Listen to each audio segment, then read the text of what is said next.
अस्सलामुअलैकुम दोस्तों, आज मैं आपके लिए इमली की खट्टी मीठी चटनी बनाने की रेसिपी लाई हूँ और साथ में मैं आपको बताऊँगी आप इसको किस तरीके से स्टोर कर सकते हैं। 1 महीने तक आप इसे रख के खा सकते हैं बिना किसी भी केमिकल डाले।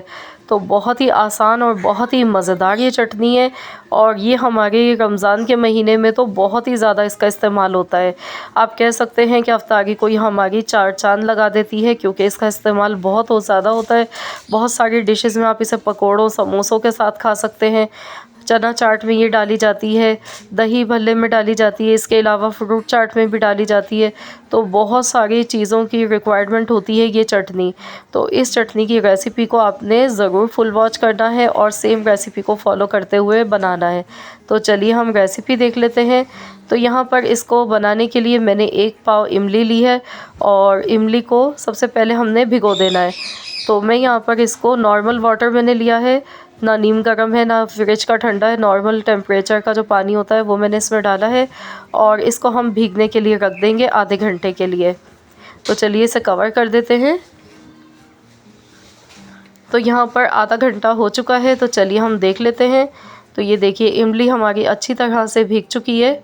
अगर आपके पास ज़्यादा टाइम है तो आप इसको ज़्यादा टाइम के लिए भी रख सकते हैं, 1 घंटे के लिए। तो अब हमने इसमें जो बीज होते हैं ना इस तरह के, ये निकाल देने हैं इसके। तो अच्छी तरह से इसको मेल्ट कर लेते हैं हाथ से इस तरह से, और जो भी इसके बीज वगैरह है ना इसको हम अलहदा कर लेंगे।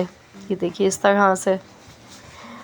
तो ये देखिए इस तरह से मैंने निकाल लिया है। अब जो इसका पानी निकला है इसको हम इमली के पल्प को एक सॉस पैन में डालेंगे और एक बार और इसका हम पानी निकाल लेंगे। दोबारा से बाउल में डालेंगे इमली को और इसमें पानी डालेंगे और फिर से इसको अच्छी तरह से इस तरह से साफ़ कर लेंगे ताकि इमली ज़ाया ना हो बिल्कुल। तो ये देखिए इस तरह का पेस्ट ये दोबारा निकल आया है। तो चलिए अब हम इसे गैस पर रख देते हैं। तो यहाँ पर गैस का फ्लेम मैंने ऑन कर दिया है और अब हम इसमें गुड़ डालेंगे, जो कि वज़न में हमारे पास 1 पाव से थोड़ा कम है। आप यहाँ पर अगर चाहें तो चीनी का इस्तेमाल भी कर सकते हैं। आधा कप आप इसमें चीनी ऐड कर सकते हैं। अगर आपके पास गुड़ अवेलेबल नहीं है तो आप इसमें आधा कप चीनी डाल दीजिएगा। तो अब इतना इसे पकाना है कि इसमें जो हमने गुड़ डाला है ना ये बस मेल्ट हो जाए। बहुत ज़्यादा टाइम नहीं लगता है इसको बनाने में।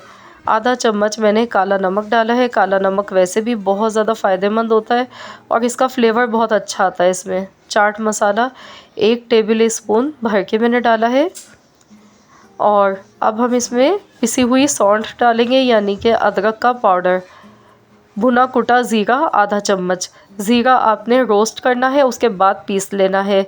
इस तरीके से अगर आप ज़ीरा डालेंगे तो इसका फ्लेवर बहुत अच्छा आता है, खुशबू बहुत अच्छी लगती है इसकी। आधा चम्मच कुटी हुई लाल मिर्च मैंने डाली है। कोई ज़्यादा इंग्रेडिएंट्स हमने यहाँ पे इस्तेमाल नहीं किए हैं। तो जो किचन में हमारे मौजूद होता है सामान वही चीज़ें बस हमने इसमें यूज़ की हैं।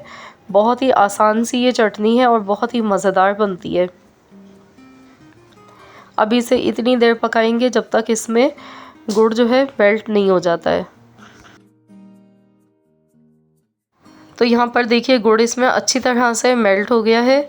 तो अब हम इसका अगला स्टेप कर लेते हैं। 1 चम्मच यानी कि 1 टेबल स्पून कॉर्नफ्लोर लेंगे और थोड़े से पानी में मिक्स कर लेंगे। अच्छी तरह से मिला लेंगे, इसमें गुठली वगैरह नहीं रहनी चाहिए।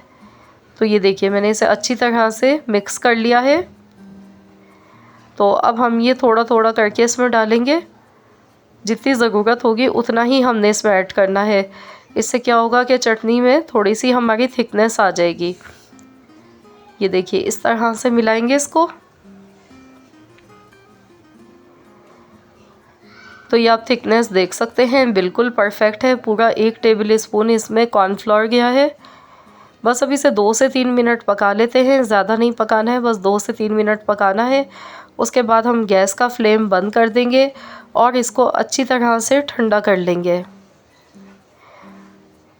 तो मैं आपको यहाँ पर थिकनेस दिखा रही हूँ इसकी, बिल्कुल परफेक्ट है। इतना ही ये गाढ़ी चटनी ज़्यादा अच्छी लगती है। तो बस यहाँ पर मैंने गैस का फ्लेम बंद कर दिया है। तो चटनी हमारी ठंडी हो चुकी है। तो चलिए इसे सर्व कर लेते हैं। ये देखिए दिखने में कितनी यम्मी मज़ेदार सी ये लग रही है। तो ये वाकई में बहुत ही मज़े की बनी है। ज़रूर आप लोग भी इस रेसिपी से बनाकर देखिएगा और रमज़ान के महीने के लिए आप बनाकर 1 महीने के लिए आप इसको एयर टाइट बोतल में आप इसको डाल लें और फ्रिज में रखें। तो ये आपकी चटनी कभी भी ख़राब नहीं होगी, 1 महीने तक आराम से चलेगी। तो देखिए दिखने में कितनी यम्मी लग रही है। रेसिपी अगर पसंद आई है तो वीडियो को लाइक ज़रूर कीजिएगा। फ्रेंड्स एंड फैमिली मेम्बर्स के साथ ज़्यादा से ज़्यादा इस रेसिपी को शेयर कीजिए। चैनल पर नए हैं तो चैनल को सब्सक्राइब कर लें। मिलते हैं इंशाअल्लाह ताला नेक्स्ट वीडियो के साथ। तो जब तक के लिए अल्लाह हाफ़िज़।